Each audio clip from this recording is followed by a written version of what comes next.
Eu disse para ele falar para não sentar. Ele falou, agora já era. Quero convidar a igreja a se colocar de pé.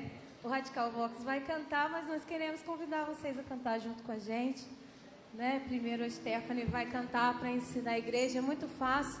Nós vamos pedir o avivamento do Senhor, né? Que Ele venha nos incendiar, encher o nosso coração, que nós possamos estar no altar do Senhor, aonde Ele quer que nós estejamos. Em nome de Jesus, peça isso para Ele.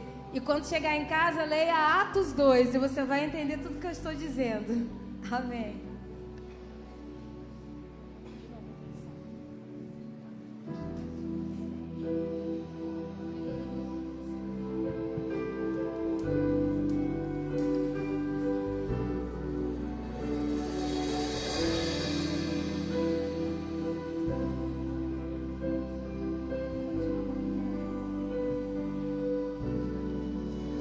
Nós estamos aqui tão sedentos de Ti. Vem, ó Deus, enche este lugar. Meu desejo é sentir Teu poder, Teu poder. Vamos cantar junto com a Stephanie? É bem fácil, é uma oração muito boa de se fazer, porque o Espírito Santo enche. Quando você pede, Ele vem. Quando você diz que está aqui para que Ele te encha dele, Ele vem. Vamos cantar mais uma vez? Nós estamos aqui sedentos do Senhor. Nós estamos aqui tão sedentos de Ti. Vem, ó Deus, enche este lugar. Meu desejo é sentir Teu poder, Teu poder.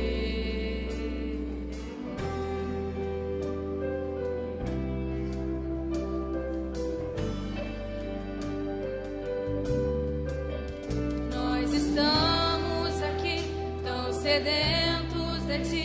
Vem, ó Deus, enche este lugar. Meu desejo é sentir Teu poder.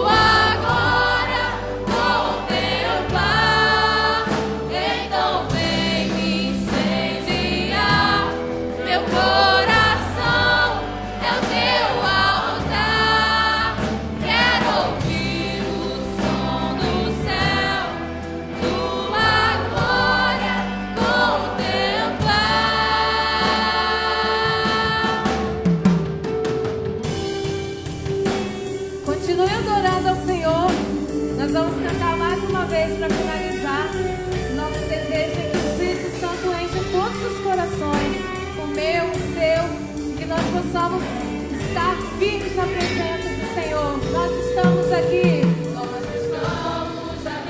São sedentos de Ti. Vem, ó Deus, enche este lugar.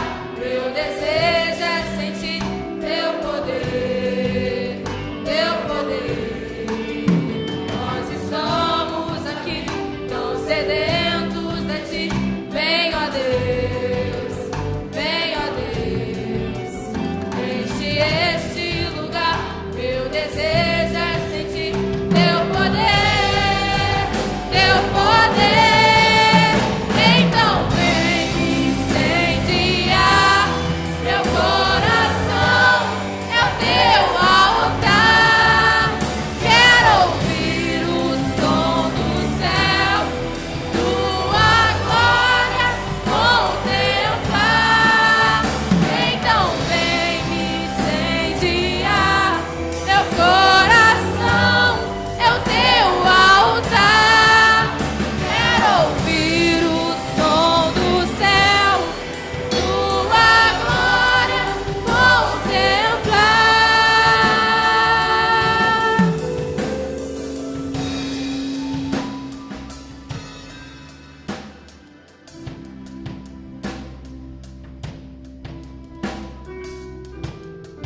Amém.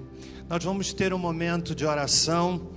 Vamos orar pelos pedidos que estão colocados aqui nessas duas taças. Também quero incluir nesse pedido nosso amigo José Luiz Anchite, que esteve hospitalizado, já está em casa. Alguém sabe informar? Já está em casa. Vamos orar por ele. Pelos demais enfermos, necessitados, não é?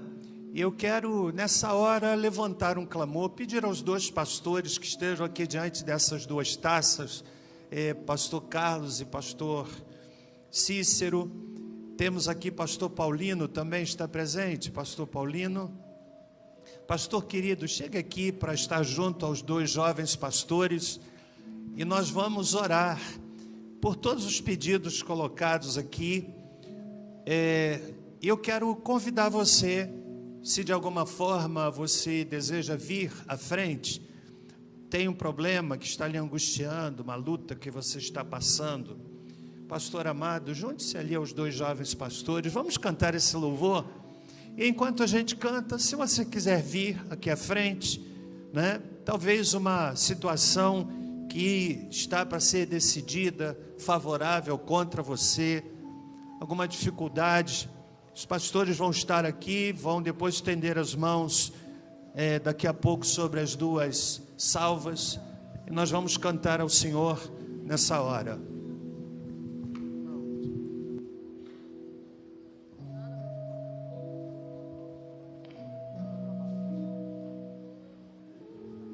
Bem, podem chegar bem à frente, por favor. Neste lugar Tu és real,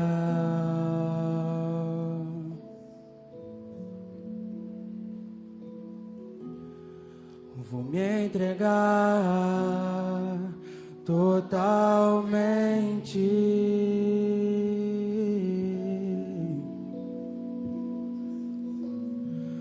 O Teu toque abriu os olhos do meu coração. Diga: eu posso enxergar e entender. Olha a verdade dessa letra. Se eu me humilhar diante do Teu altar e sacrificar aquilo que me custar, Tu inclinarás os Teus ouvidos ao meu clamor.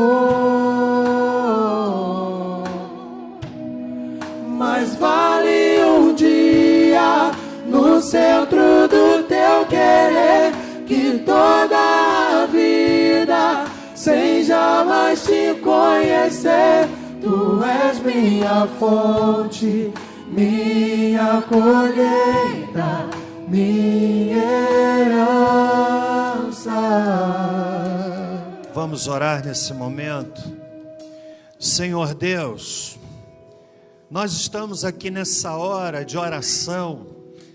Somos pecadores, sabemos que não merecemos coisa alguma de Ti, mas a base, Pai, da nossa oração é porque o Senhor nos vê através de Jesus, e por causa dele e em nome dele, nós colocamos, Senhor, todos os pedidos que estão aqui nestas duas salvas. São necessidades que nós não conhecemos, mas o Senhor muito bem as conhece, ó Deus, porque o Senhor conhece todas as coisas. Aqui pedidos relacionados à saúde, pessoas que estão vivendo um problema dentro da família, gente que está intercedendo por um filho, por uma filha, por uma situação profissional, por uma situação sentimental, seja qual for o problema, nós agora, como ministros, estendemos as nossas mãos e pedimos ao Senhor que colhas cada um desses pedidos.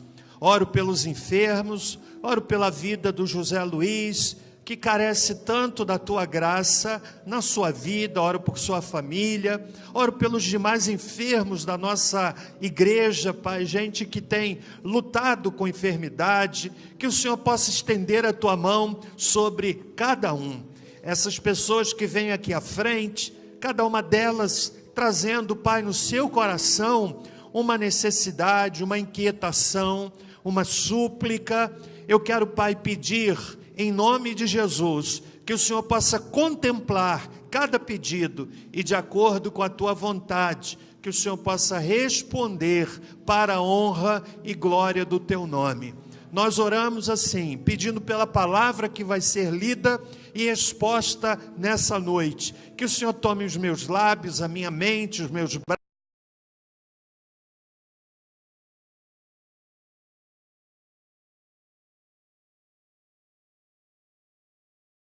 que o teu Espírito alargue o ouvido, a percepção espiritual de cada pessoa aqui. Amado Pai, é o que nós te pedimos, em nome de Jesus. Amém, amém e amém. Deus te abençoe. Pode regressar ao seu lugar. Obrigado ao coral de adolescentes. Deus abençoe.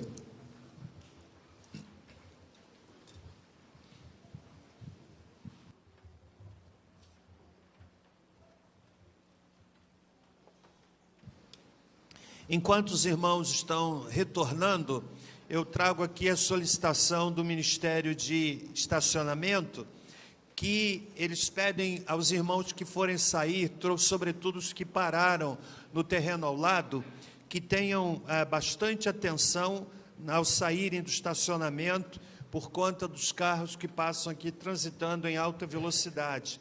E também que, quando o estacionamento encher, os irmãos não estão autorizados a ficar com as chaves. Então, ninguém vai ficar com chave de nenhum irmão aqui da igreja.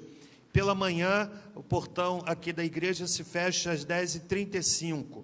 E à noite, então, cada um deve buscar logo o seu carro, e para que a gente não tenha dificuldade, também não parar em fila dupla. Eles fazem essa solicitação. Meus irmãos queridos, vamos abrir as nossas Bíblias no texto de 2 aos Coríntios, capítulo 5. Segunda carta de Paulo aos Coríntios, no capítulo 5. Eu quero pedir aos irmãos que abram as suas Bíblias, e eu quero nessa noite dar o título à minha fala, que é o seguinte: o desafio à legítima conversão. Eu vou ler o texto, vou explicar o que eu vou fazer agora e ao final, para que você esteja aqui absolutamente elucidado acerca daquilo que a gente se propõe aqui nessa noite. 2 aos Coríntios, capítulo 5, a partir do versículo de número 10, o apóstolo Paulo nos diz o seguinte: pois todos devemos comparecer perante o tribunal de Cristo, para que cada um receba segundo o que tiver feito por meio do corpo, ou bem ou mal. Assim que, conhecendo o temor do Senhor, tentamos persuadir os homens. O que somos é manifestos a Deus, e espero que nas vossas consciências seja também manifesto. Não nos recomendamos outra vez a vós, mas damos-vos ocasião de vos gloriardes por nossa causa, para que tenhais que responder aos que se gloriam na aparência e não no coração. Se enlouquecemos, é para Deus; se conservamos o juízo, é para vós, pois o amor de Cristo nos constrange, julgando nós isto: um morreu por todos, logo todos morreram. E ele morreu por todos, para que os que vivem não vivam mais para si, mas para aquele que por eles morreu e ressurgiu. Assim que, daqui por diante, a ninguém conhecemos segundo a carne. Ainda que tenhamos conhecido a Cristo segundo a carne, contudo agora já não o conhecemos deste modo. Portanto, se alguém está em Cristo, nova criatura é. as coisas velhas já passaram, tudo se fez novo.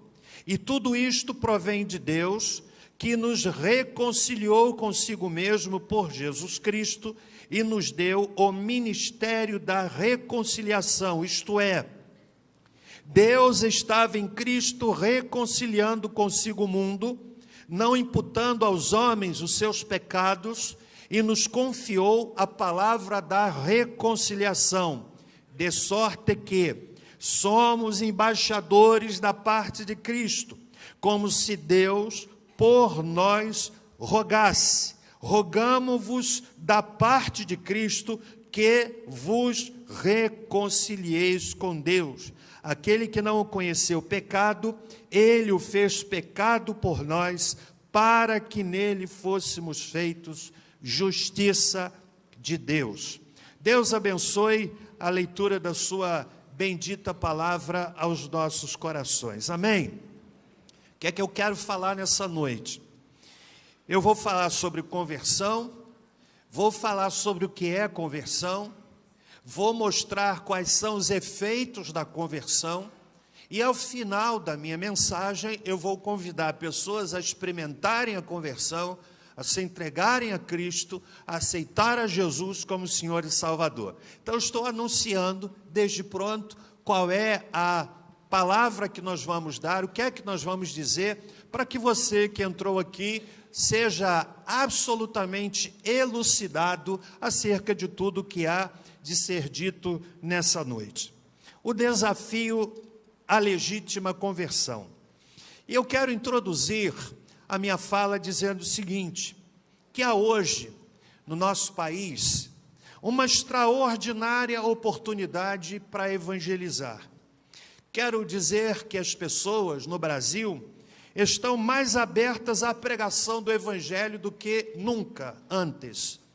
Houve época no nosso país em que o simples fato do indivíduo se identificar como sendo um seguidor do Evangelho, o nome evangélico, seria motivo para ele sofrer toda sorte de pressão, toda forma de agressão, toda forma de repúdio, de segregação até mesmo. Isso mudou, já não é mais assim. Vemos artistas, jogadores de futebol, empresários, médicos, advogados, juízes, pessoas comerciárias e comerciantes, engenheiros, militares das mais variadas patentes, desde o cargo mais baixo até o cargo mais elevado. Domingo passado mesmo, esteve aqui conosco aquela que foi a minha mãe na fé, irmã Eni Pitzer, que é capitã de fragata da Marinha, e a gente vê que o Evangelho hoje, ele não tem mais aquela circunscrição de ser uma proposta religiosa atrelada, limitada apenas ao segmento da sociedade chamado das pessoas com pouca cultura.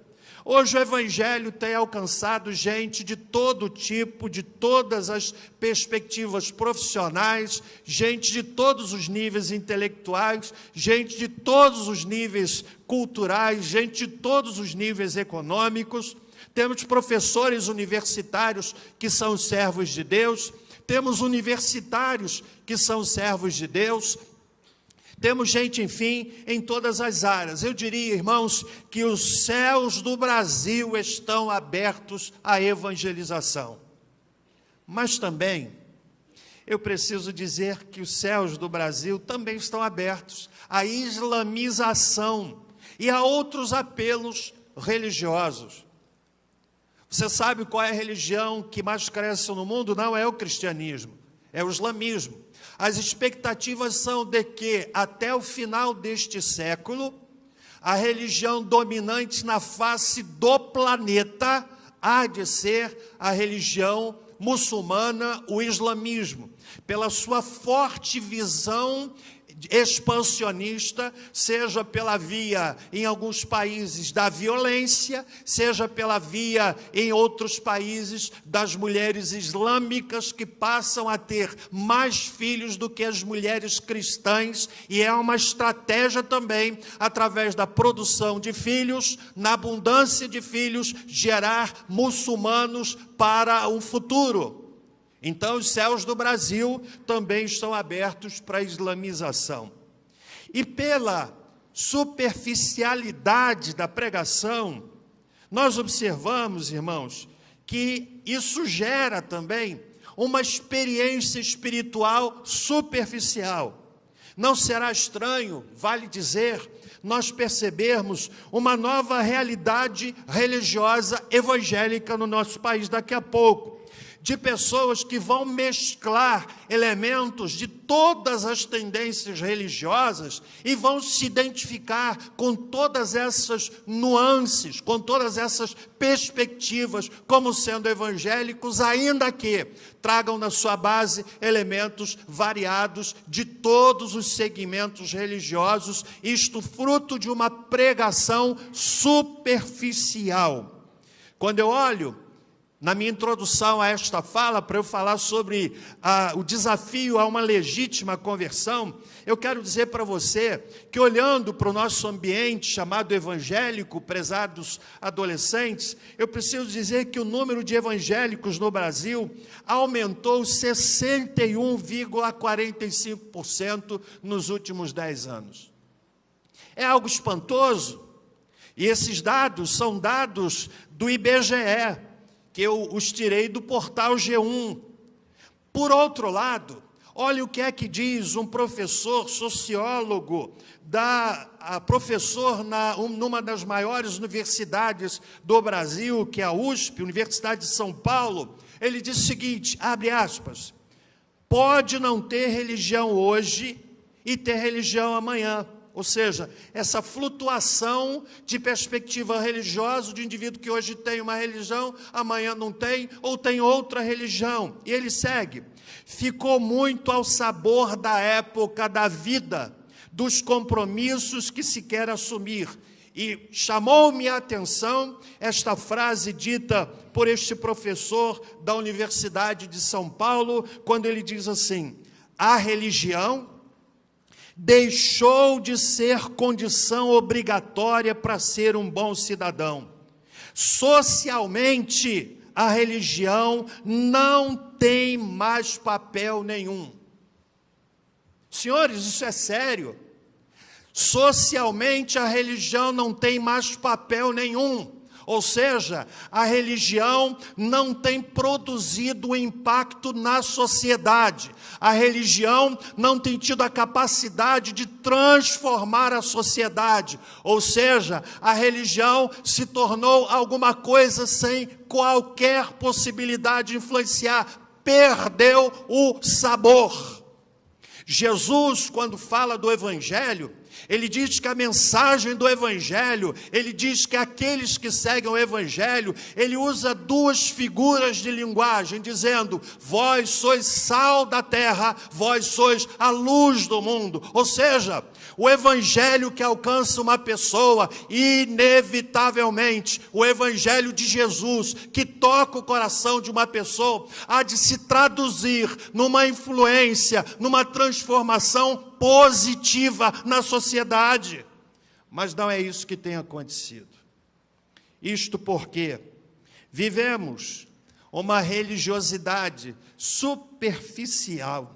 Aquilo que Billy Graham, o grande pregador nonagenário americano, ele chama de crendismo fácil. Parece que há mais adesão do que conversão. As igrejas crescem, nós estamos convictos de que esta igreja vai crescer, pela via da multiplicação das células, que se constitui uma máquina de guerra leve, ágil e veloz, que vai onde a pessoa está, que se torna uma pescaria não com anzol e linha, mas uma pescaria com tarrafa, com rede, que vai ganhar muita gente para Jesus, mas o desafio é de que as pessoas que aceitem a Cristo sejam legitimamente convertidas. Alguém disse que há hoje um crescimento evangélico, talvez isso justifique essas estatísticas de 61,45% de crescimento nos últimos 10 anos, não seja de conversão, mas seja de adesão. Então eu quero falar nessa noite sobre o desafio a uma legítima conversão. Quero ainda dizer que conversão é a experiência que transforma uma pessoa de forma radical e permanente. Não é mudar mais ou menos, muda radicalmente. Mudança interior que se traduz em evidências exteriores. O Evangelho de Jesus, na palavra de Paulo, no versículo 17, resume o que eu estou dizendo da seguinte forma: assim que, se alguém está em Cristo, nova criatura é. As coisas velhas já passaram, eis que tudo se fez novo. Legítima conversão é mudança radical, é mudança permanente, é mudança para melhor. Se o indivíduo era um truculento pai, espancador, se converte, o Espírito Santo quebra o homem bruto e faz dele um pai amoroso. Se era um marido que traía a esposa, ou a esposa que traía o marido, o Evangelho de Jesus, quando entra no coração, transforma este homem em um homem fiel à sua esposa, fiel ao seu marido. O Evangelho de Jesus, quando chega no coração daquele filho rebelde, que não respeita os pais, que não respeita os avós, mas quando o Evangelho entra, quebra essa índole de rebeldia, esse estado de rebeldia, e faz desse moço um moço obediente, que honra o seu pai, que honra a sua mãe, porque isso é legítima conversão. Conversão, senhores, não é mudança de religião. Conversão é mudança de coração. Conversão é um milagre de Deus, produzido pelo Espírito Santo, mediante a pregação da palavra. Eu não tenho como explicar a dinâmica da conversão. Domingo passado, você sabe, você que esteve aqui pela manhã, foi um domingo muito especial para mim ver a minha mãe espiritual, mãe na fé. Há 40 anos eu não a via, e foi muito grato me lembrar, vendo aquela hoje senhora reformada da Marinha, capitã de fragata, que lá no colégio na Penha, e que eu já estou esquecendo o nome, Gomes Freire de Andrade, falou de Jesus para mim, me convidou para a igreja numa reunião de adolescentes, de jovens, e ela falou de Jesus, insistia comigo. Quando eu disse para ela que eu fui à igreja por causa da insistência dela, ela ficou surpresa, mas eu louvei a Deus pela insistência dela, e a palavra entrou no meu coração. Numa reunião de sábado, eu fui sem qualquer intenção de tomar qualquer decisão, eu fui para me desincumbir de uma insistente pessoa que me convidava, e naquela noite, sem que eu saiba explicar a você como a palavra pregada por um jovem pregador, numa reunião de jovens, aquela palavra entrou no meu coração, como uma espada tão poderosa, como uma flecha tão poderosa, foi uma verdadeira Excalibur divina, que feriu o meu coração, e o resultado daquilo é que hoje eu estou aqui pregando para você. Não tem explicação. Eu fui de um jeito, voltei de outro. Eu fui doidão, hipizão, malucão. Você olha para mim e diz assim, será, pastor? Verdade. Quando eu voltei, eu era hippie por fora, mas o meu coração já tinha experimentado um milagre tão grande. Sabe de uma coisa? Naquela época, deixe-me ter aqui um momento de retorno no tempo. Naquela época, a gente costumava fazer bailes em casa. O pessoal mais antigo sabe que o nome daquilo era hi-fi. Alguém sabe disso? Não é Wi-Fi, é diferente. É hi-fi. A gente fazia baile em casa, vocês riem, e punha cada caixa de som doidona, James Brown, Led Zeppelin, e era a banda que a gente ficava dançando em luz e piscando. E naquele dia, gente, nós tínhamos um hi-fi, por favor, não peguem no meu pé, ok? Em casa, eu disse assim, eu vou, porque ela me insiste, depois eu vou chegar e vou para o hi-fi. Meu amigo, eu fui, e quando eu voltei, eu era outra pessoa. Eu estava lá no hi-fi, dizendo, ai, ai. Meu coração mudou. Mudou, não tem explicação. Aquele cara complexado, tímido, o Espírito Santo foi tocando, foi mudando, e foi quebrando, e foi restaurando. É um milagre de Deus, não tem explicação.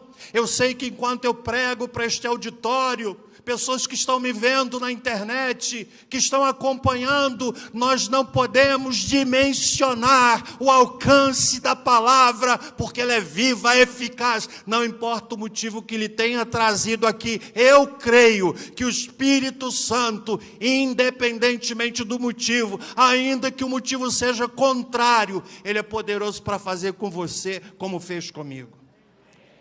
E naquela noite, eu voltei transformado. Quero dizer para você que há expressões no Novo Testamento que dão uma ideia de conversão. Uma delas é novo nascimento.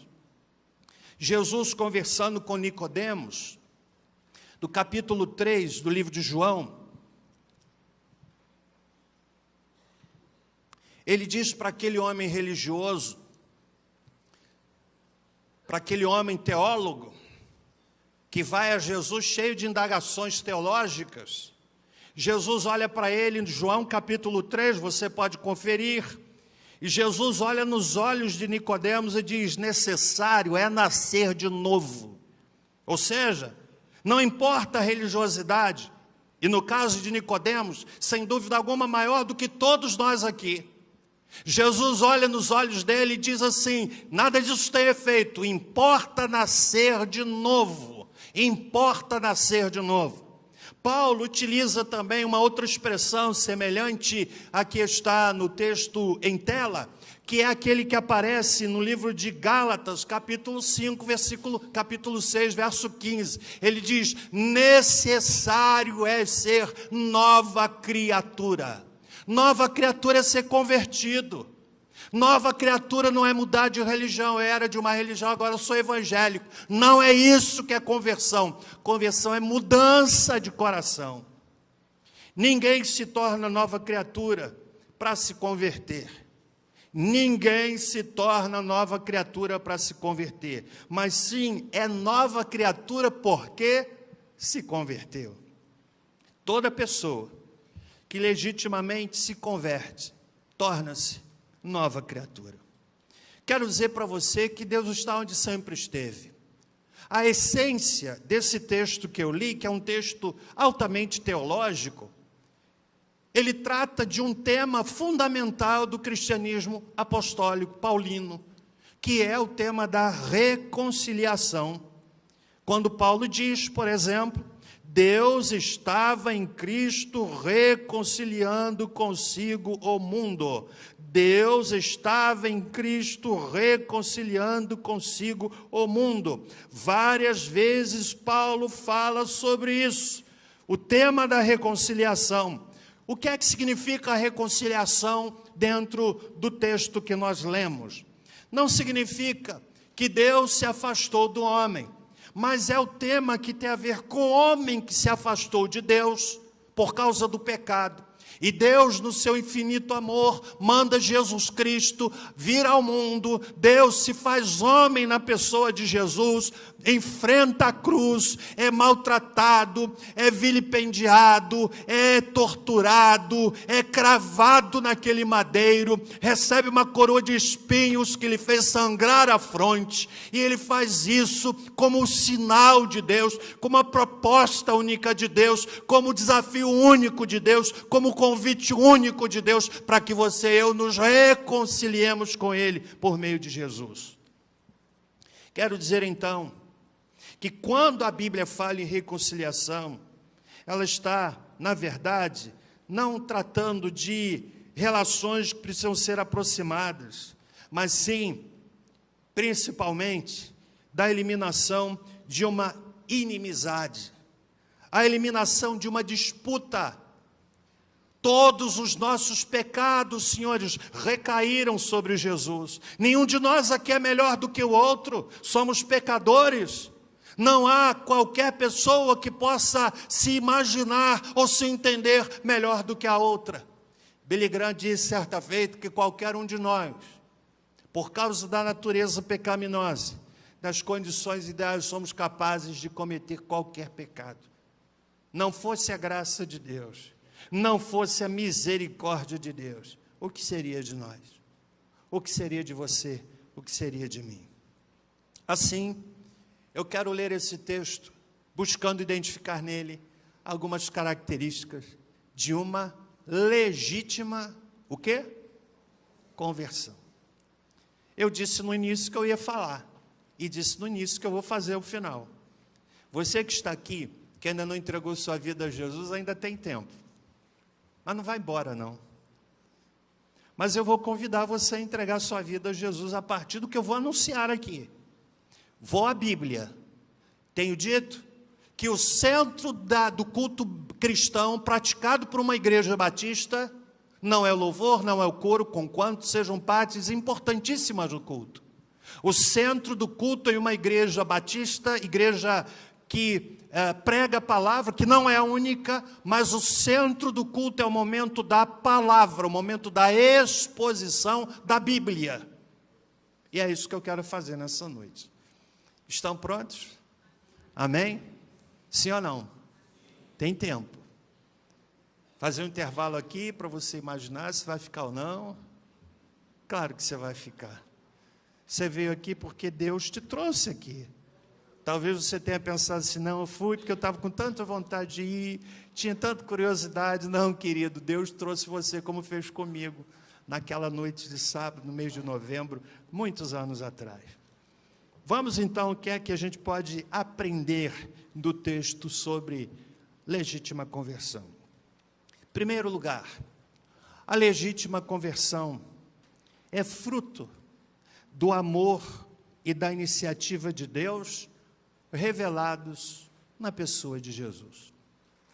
A conversão legítima é fruto do amor e da iniciativa de Deus, do amor e da iniciativa de Deus revelados em Jesus Cristo. Versículo 14, Paulo diz: o amor de Cristo nos constrange, julgando nós isto: um morreu por todos, logo todos morreram.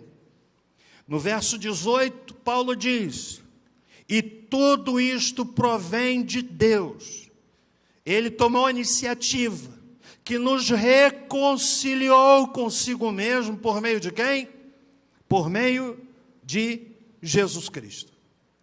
Eu não sou reconciliado por conta de boas ações que eventualmente eu as pratique, porque nós somos capazes de boas ações, mas somos capazes também de ações deploráveis.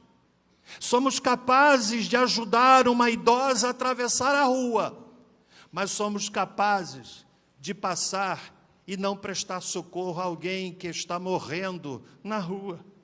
Somos antagônicos, somos capazes de posições opostas, por causa da natureza pecaminosa. Mas Paulo está dizendo que a conversão, nós somos atraídos pelo amor de Deus, pela iniciativa de Deus, um Deus que nos ama de maneira imensurável. Não há medida para o amor de Deus. Recentemente eu dizia a uma pessoa: você ama seu filho? E ela disse: amo. Ama muito? Amo. Mas eu quero te dizer uma coisa: por maior que seja o seu amor ao seu filho, é nada diante do amor que Deus tem para conosco. Então, conversão legítima, em primeiro lugar, é fruto do amor e da iniciativa de Deus revelados em Jesus Cristo. Deus toma a iniciativa, envia Jesus por amor a você, por amor a mim. Ele não olha para nós considerando os nossos títulos, se os temos ou não. Não olha para nós considerando a cor da nossa pele. Não olha para nós considerando os nossos cursos. Não olha para nós considerando a nossa condição econômica. Ele olha para nós e nos vê como pecadores que Ele ama incondicionalmente. Ama ilimitadamente, ama imensuravelmente. E quando a gente compreende isso, estamos próximos de experimentar a conversão legítima. Segundo lugar, conversão legítima estabelece o alvo para a nossa vida. A gente passa a ter alvo. Vejo Paulo dizendo aqui, no verso 15, e ele está falando sobre reconciliação, sobre essa experiência.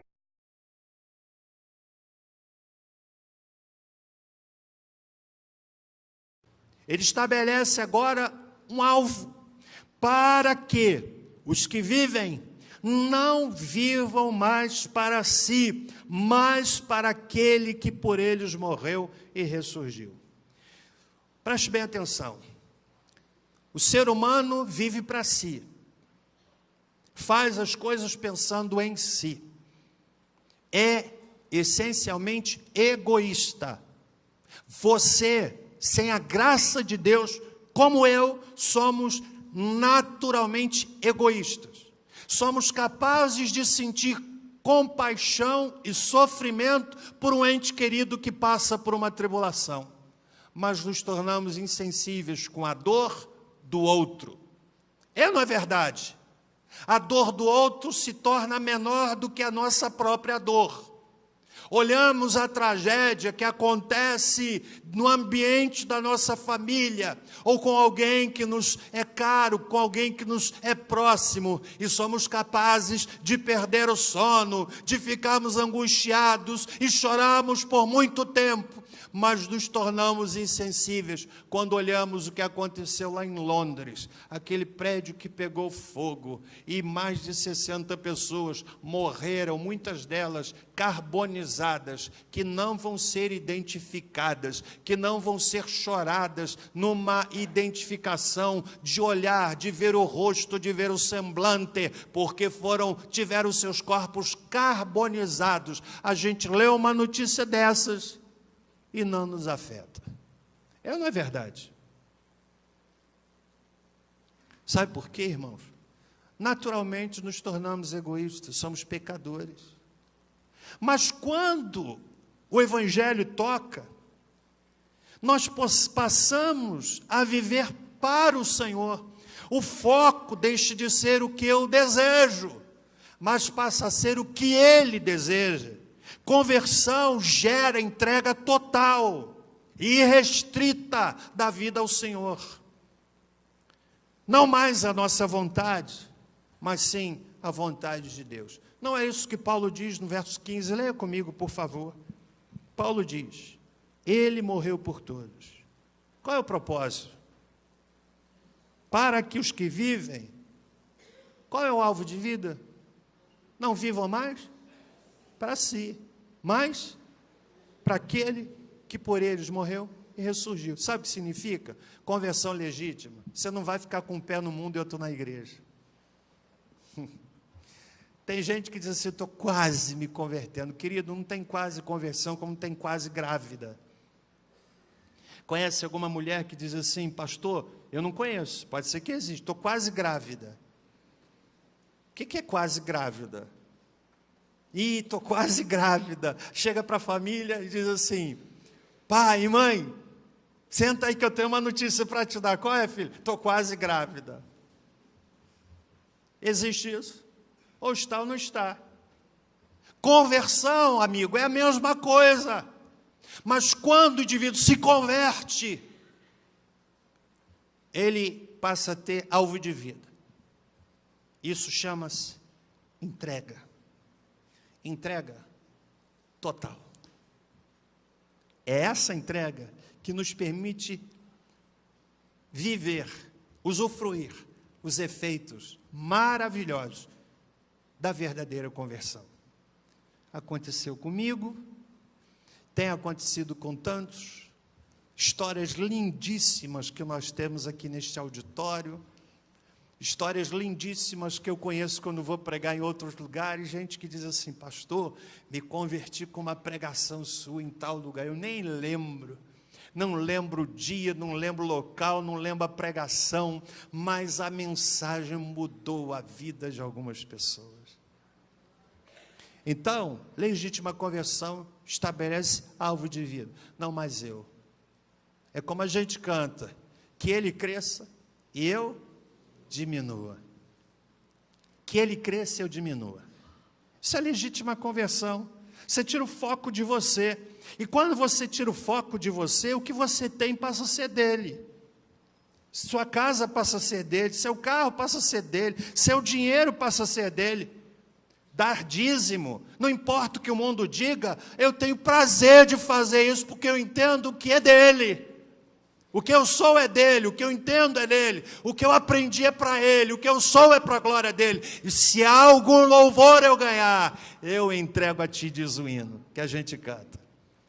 Terceiro lugar, amém, meus irmãos, estão comigo até aqui? Qual é a primeira evidência, então, da conversão? Que a conversão legítima é o quê? Fruto do amor e da iniciativa de quem? De Deus. Segundo lugar, conversão legítima, eu não estou falando a falsificada não, a paralela, estou falando a legítima,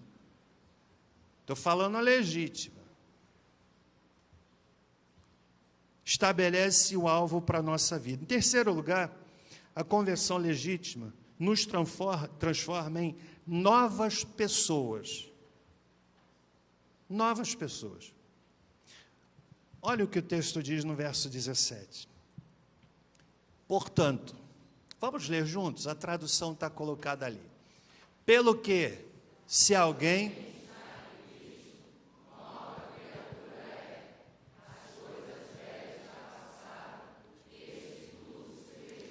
Mais uma vez, pelo que...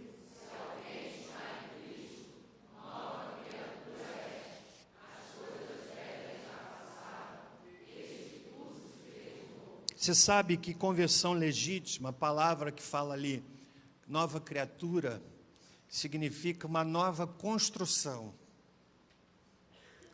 Cabelo é o mesmo, o rosto é o mesmo, a pele é a mesma, o dedão do pé é o mesmo, o joanete é o mesmo,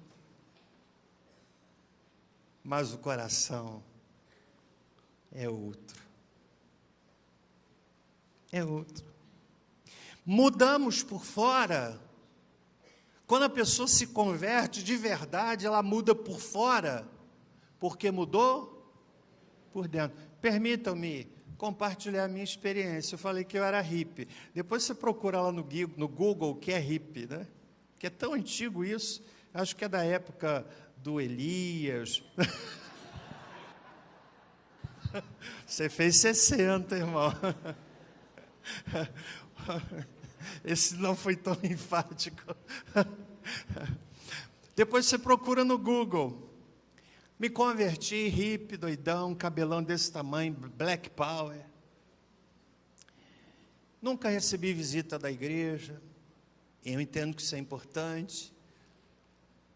Jesus entrou no meu coração. Gente, mudei por dentro, mudei por fora.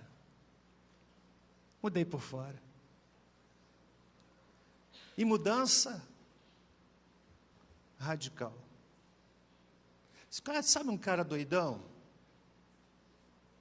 Vou repetir o que eu disse domingo passado, esse cara sou eu. Mas Jesus entrou, mudou. Mudou, tinha 17 anos. Quantos de vocês aqui tem 17 anos?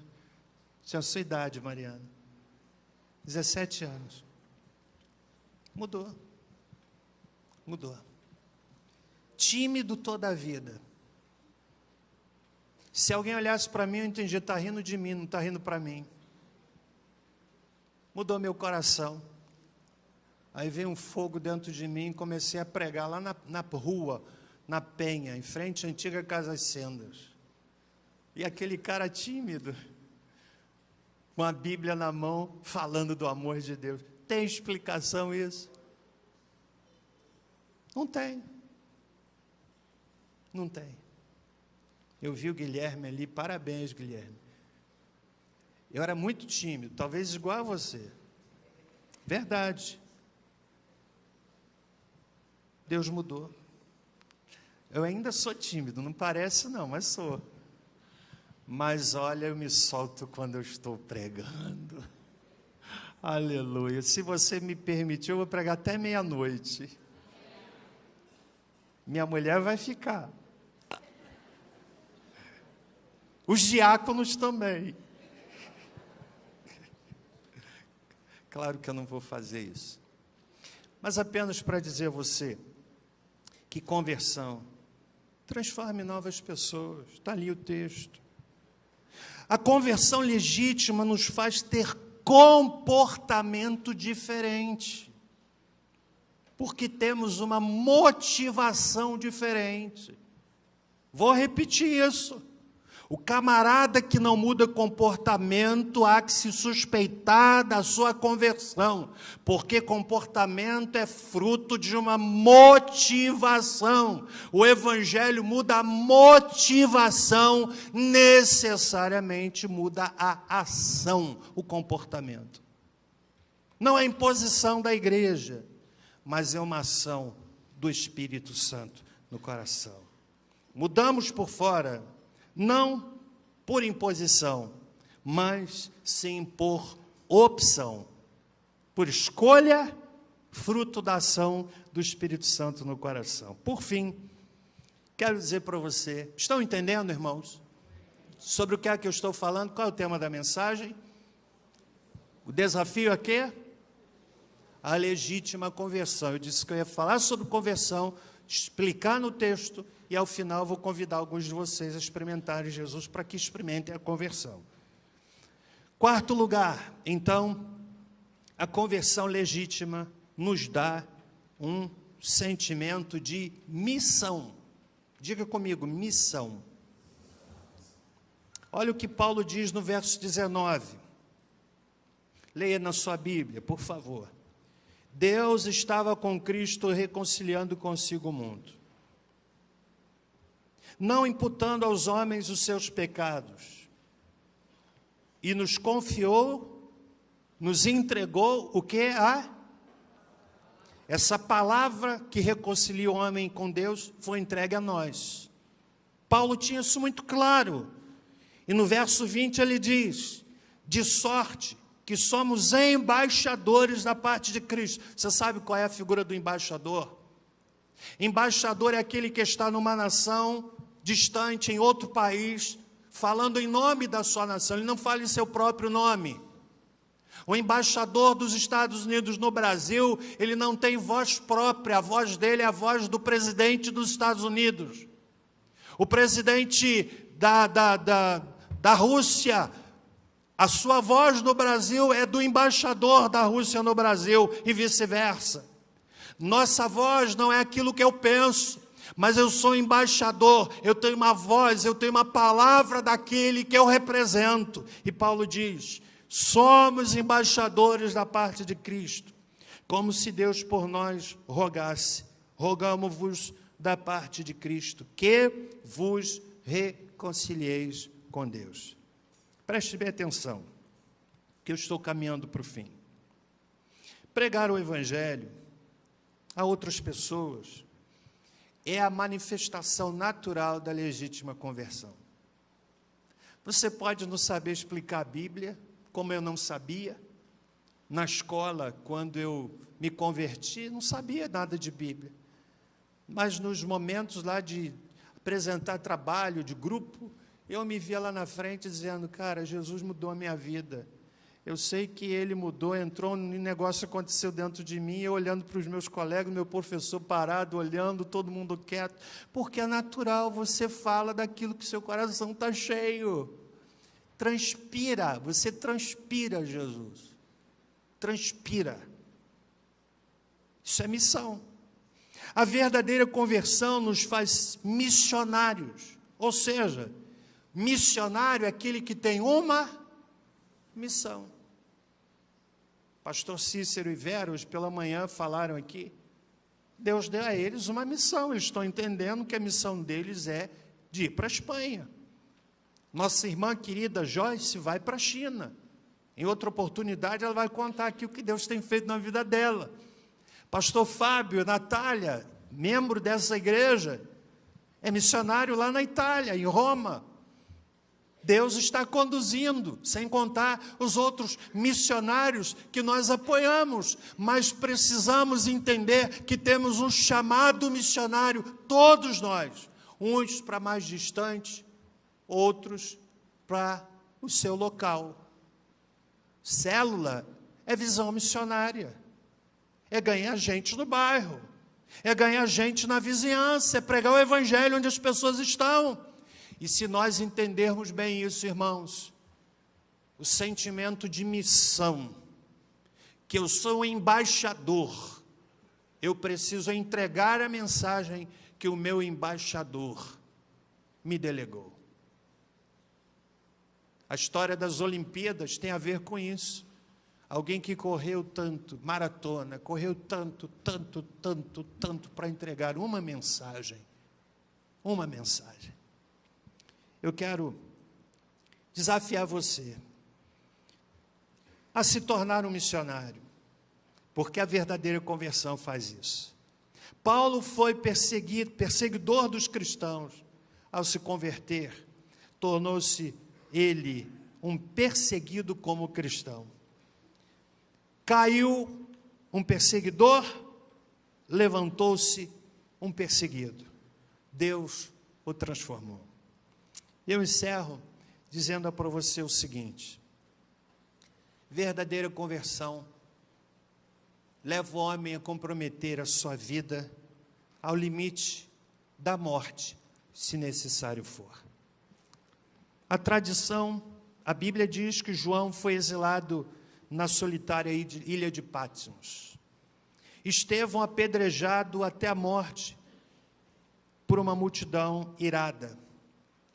Uma tradição diz que Mateus morreu apunhalado por uma multidão na Pérsia. Marcos, 2 cavalos o separaram, rasgaram seu corpo, rasgaram suas pernas. Diz uma tradição que Lucas morreu enforcado cruelmente. Pedro, Filipe, Simeão crucificados, e a tradição chega a dizer que Pedro não quis ser crucificado como Jesus, considerou-se indigno e pediu para ser crucificado de cabeça para baixo. O apóstolo Tiago foi decapitado pelo rei Herodes. Tiago, irmão do Senhor, foi apedrejado. Paulo, Marte, morto pelo Império Romano sob Nero. O que é que levou esses homens a tal nível de comprometimento?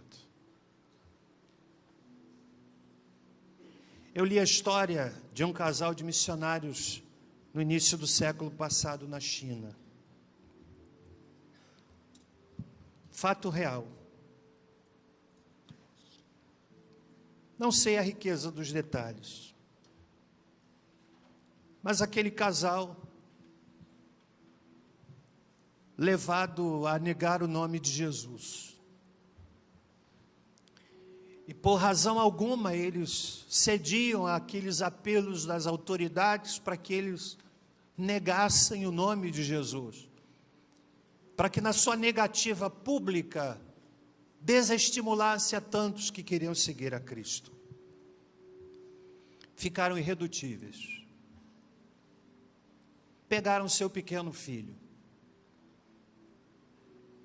diante dos olhos dos pais, começaram a espancar o menino, interrompiam aquela tortura mórbida dizendo: negue Jesus. Fizeram uma cruz no chão e diziam: cuspam na cruz, neguem Jesus, e espancavam o menino. O menino gritava por não entender. Pai, mãe, talvez quem é pai e mãe consiga dimensionar isso. Papai, mamãe, não entendia. Não entendia o que estava acontecendo. Por que tanta brutalidade? Que dilema. O menino sendo espancado, sangrando. Uma tortura que se estendia. Terrível. Neguem Jesus. Neguem Jesus. Eles olhavam para o outro. Que dilema. Eu não gostaria, jamais, de estar naquela condição. Deus os sustentou até o momento que aquele menino deu o último suspiro. Mantiveram-se firmes. Que leva uma pessoa a um nível de comprometimento como esse? Só uma legítima conversão. Agora pense comigo. Não é pertinente o que eu estou lhes dizendo? Quando eu vejo pessoas que desanimam da fé por besteira. Fala sério. O irmão não falou comigo, não vou mais à igreja. Para com isso. O pastor disse algo que eu não gostei, não volto mais aqui. Querido, para com isso. Eu sou humano, vou falar coisa que você não vai gostar e vou falar coisa que você vai gostar, mas eu quero dizer que eu não estou nem aí se você vai gostar ou não, porque eu não tenho compromisso em dizer o que você gosta ou o que não gosta. Mas isso não pode ser argumento para dizer: não volto mais aí. Conversão legítima, cara, permitam-me essa expressão bem popular, te leva a dar motivo para viver e morrer por Cristo se necessário for. Isso chama-se novo nascimento. Nasci de novo. Nessa noite, como eu disse que faria, eu quero convidar você a entregar sua vida a Cristo. Para que ninguém decida movido por emoção, mas que você decida com consciência do que você está fazendo. Quantos entenderam aqui o que eu preguei? Você entendeu? Levante-se a mão, você entendeu? Eu quero lhe convidar a experimentar isso. Essa extraordinária experiência de conversão. Vamos ficar em pé, algum louvor que a gente vai cantar aqui. Não vou pedir para você levantar a mão hoje, mas eu vou lhe convidar a entregar sua vida a Jesus. Quero lhe convidar a aceitar a Cristo hoje como seu Senhor e Salvador. Dizer: pastor, eu quero nascer de novo, eu quero ser nova criatura, eu quero experimentar a legítima conversão. Posso lhe garantir, se você tomar essa decisão, você vai sair daqui hoje diferente, só provando para você saber o que é, mas precisa dar o passo. É um milagre. Você sabe qual é a fala de todo mundo que experimenta isso? é assim: por que eu não fiz isso? Mas você precisa provar. Quero orar nesse momento. Nós vamos cantar o hino. E eu vou convidar você, em cujo coração Deus toca, você quiser entregar sua vida a Jesus, o que eu vou pedir? Que você venha aqui à frente. Você que já fez a decisão, mas está ainda vacilante, quer que oremos por você, eu vou lhe convidar a vir à frente para orar por você. Vamos orar. Pai, a palavra foi anunciada, e eu creio que o Espírito atua mediante a proclamação da palavra, e eu oro para que ela encontre acolhida em muitos corações nessa noite. Peço em nome de Jesus, que corações aqui se abram para legítima conversão, deixar Jesus entrar na sua vida, transformá-la, fazer de cada um aqui novas criaturas. Eu não vou insistir, vou apenas convidar algumas poucas vezes, porque eu sei que quando o Espírito faz, Ele faz para valer. Há pessoas aqui talvez que já estejam relutando, percebendo o toque do Espírito no coração, e eu oro para que elas se rendam espontaneamente a Jesus Cristo, em cujo nome bendito nós oramos. Amém. Nós vamos cantar. Você quer entregar a sua vida a Cristo? Se desejar, saia do seu lugar, vem aqui à frente. Pastor, eu já aceitei, mas eu estou vacilando, ore por mim, vem aqui à frente, quero orar por você também. Nós vamos cantar. Enquanto cantamos, se você desejar, saia do seu lugar e venha em nome de Jesus.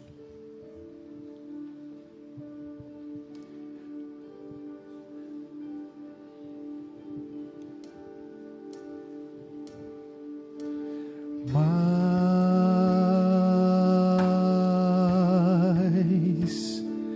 de ti. Se houver alguém aqui à minha direita, esquerda, no centro, na galeria, pode vir em nome de Jesus. De ti. Quem sabe alguém afastado quer voltar para o caminho do Senhor, E menos dê o passo e venha em nome de Jesus.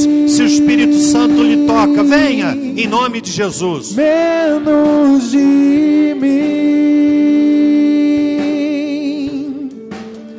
menos de mim, menos de mim. Se houver alguém, pode vir. Mais de ti, Senhor, Mas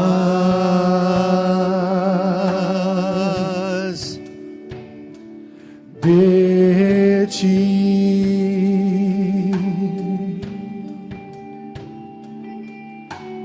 mais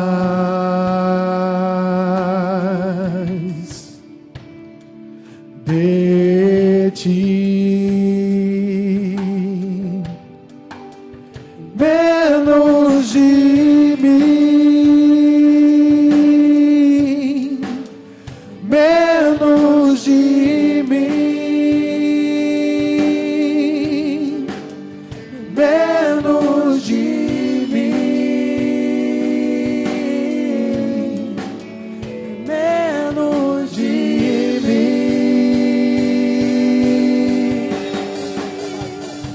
Que ele cresça, que eu diminua, que ele apareça e mostrar com a sua glória e todo o seu amor, infinita humildade, servo de todos os irmãos. quem sabe Deus toca você. Pastor, eu quero voltar. Pastor, eu quero voltar para o caminho do Senhor. Pastor, eu quero hoje entregar minha vida a Cristo. Pastor, eu já fiz isso, mas estou tão vacilante. Nós vamos cantar a última vez esse louvor. Eu disse no início que eu ia fazer. Então você está absolutamente elucidado daquilo que a gente se propõe aqui. quer entregar sua vida a Cristo, tem de ser espontâneo, é pessoal. Se o Espírito de Deus fala ao seu coração, dê o passo de coragem enquanto cantamos em nome de Jesus.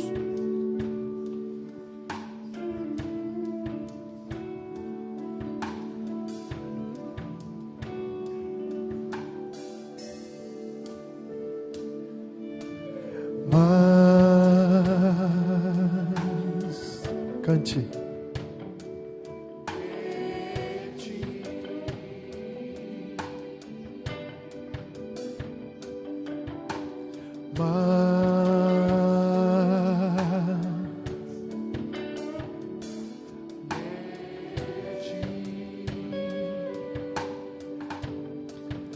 E menos de mim,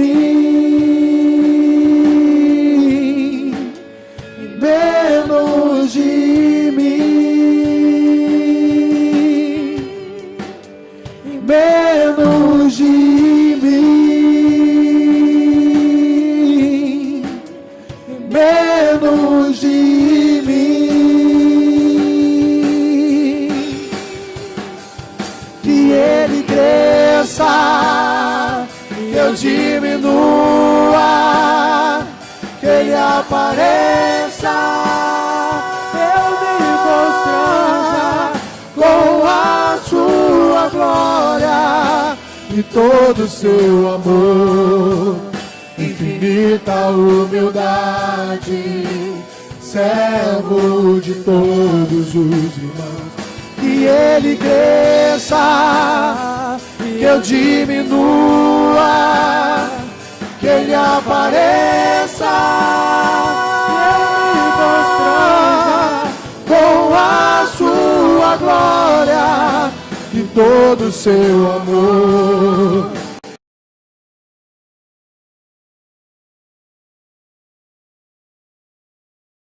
Irmão, que Ele cresça, que eu diminua, Aleluia, que Ele apareça. aleluia. Se o Espírito lhe toca, venha, venha, deixe-se trazer pelo Senhor. Todo o seu amor, Infinita humildade, servo de todos os irmãos.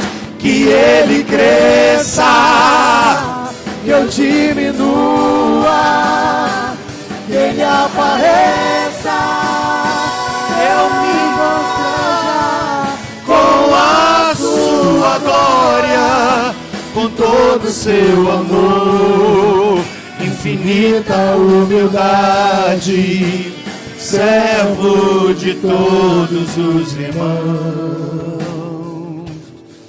Oh, aleluia. Quantos podem perceber a presença de Deus aqui? Glória a Deus, glória a Deus. Louvado seja o nome do Senhor. Quantos jovens, quantos jovens, quantos jovens. Eu quero pedir à igreja que ore pelos nossos adolescentes e jovens. A pressão que essa turma é submetida é pesada, não é verdade? Mas eu quero desafiar vocês por amor a Jesus, não é por causa de igreja, de pastor, por amor a Jesus. Põe a cara pro tapa, sabe? Porque Deus honra esse tipo de gente. Gente que diz assim, eu estou porque daí vier. É caminho sem volta. Foi isso que aconteceu comigo, 17 anos, a sua idade. Quando eu olho para trás, como valeu a pena. Não pode ser mais ou menos. Ver esses jovens aqui, adolescentes, coisa linda. Nós vamos orar por vocês. Depois, pastor Cícero, quero pedir até alguém das células jovens e adolescentes que acompanhe para você logo trazer para a sua célula. Depois, ok? Queremos orar por essas pessoas, para que Deus as abençoe, em nome de Jesus. Vamos orar, meus irmãos? Pai, Obrigado pela experiência de culto dessa noite. Obrigado porque o Senhor tem tido tanta misericórdia de nós. Tanta gente aqui se rendendo a Cristo. Uma geração de adolescentes e jovens. Pai, isso é tão bonito, porque gente que tem uma vida toda pela frente, para vivê-la de forma a que glorifique o Teu nome, viver com missão. O Senhor sabe que é muito difícil para um jovem, um adolescente, as pressões desse mundo pervadido, invadido pelo pecado, é tão sedutor, é tão envolvente, é tão bonito.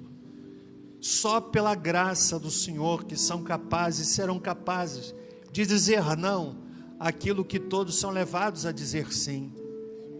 Só o amor a Cristo, só o poder do Espírito Santo. Eu quero, Pai, humildemente pedir que o Senhor levante uma geração de jovens e adolescentes que faça diferença, que tenha garra, tenha graça, tenha firmeza, para receber toda sorte de zombaria, escárnio dos seus amigos, e entenda isso como um privilégio, porque é por causa de Jesus. Pai, dispensa a graça. Oro para que o Espírito Santo seja derramado sobre estas vidas, que sejam batizados pelo Espírito Santo, batizados pelo Espírito Santo, batizados com o Espírito Santo, naquela experiência extraordinária do novo nascimento, tornando-se assim novas criaturas, Pai. Faz isto, Pai. Quero ainda incluir nesta oração a vida do Anderson e seu filho que aniversariam amanhã. Quero também pedir, Pai, não só pelo Anderson Motoni, seu filho, mas também pela vida de Claudinei, que pede oração pela Mirella, que voltou a ser hospitalizada, Senhor. Tem misericórdia da tua filha, Senhor. Oro ainda para que o Senhor nos conceda uma semana na tua presença, que ao voltarmos para casa, que o Senhor não permita que coisa alguma roube a semente plantada nos nossos corações. E agora, que o amor de Deus nosso Pai, que a graça salvadora de Jesus Cristo, que a doce consolação do Espírito Santo conosco seja, e com todo o povo de Deus, pela face da terra espalhado, desde agora e para todo sempre. Amém. Quero pedir a todos vocês, por favor, pastor Cícero, Edilson, algum dia uma célula que estiver aqui de adolescentes, jovens, vai com esse pessoal, podem seguir para lá, para receber uma palavra de boas-vindas. Agora é a hora da célula, abraçar, por favor, tem aqui uma adolescente, cadê a célula adolescente aqui, alguém junto ali.